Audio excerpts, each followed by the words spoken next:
Albert Einstein famously remarked in a conversation with Werner Heisenberg, he said, in the West we've built a beautiful ship and in it has all the comforts. But actually the one thing that it doesn't have is a compass, and that's why it doesn't know where it's going. This paradox of our times was propounded by the Dalai Lama when he said we have wider freeways but narrower viewpoints. We have taller buildings but shorter tempers. Will Smith said that we spend money we haven't earned on things we don't need to impress people we don't like. And it's phenomenal how the same technology that brings us close to those who are far away takes us far away from the people that are actually close. 30 billion WhatsApp messages are sent per day, but 48% of people say that they feel lonelier in general.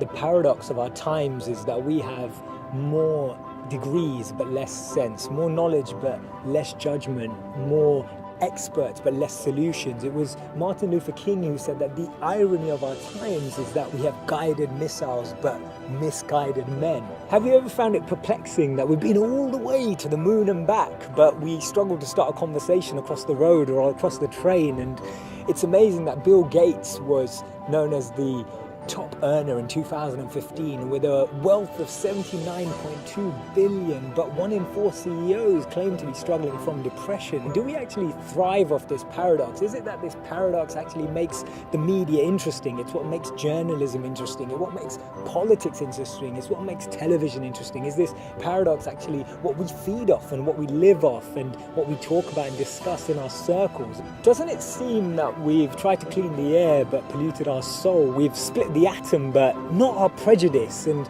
we're aiming for higher incomes but we have lower morals. So I'm hearing you ask, how do we bring a change? How do we dissect this paradox that exists in our lives? And it starts by us, each of us, pressing pause, pressing reset, and then pressing play again, taking a moment to become more conscious, taking a moment to become more aware, taking a moment to really reflect on the consequence, the implications of a misplaced word, of an unnecessary argument that we all know we didn't need to have, or to speak to someone just slightly differently, in a different tone, in a different voice, in a different empathy, with a different perspective, just to really connect with people on a different level. This thinking out loud started from Albert Einstein, and I'll track back to him when he actually said that the problems we have today can't be solved with the same thinking we used when we once created them. So actually we need to research alternative teachings. We need to dig into those ancient books of wisdom. We need to go back to understanding if there's anything written in those creased pages of time that can actually reveal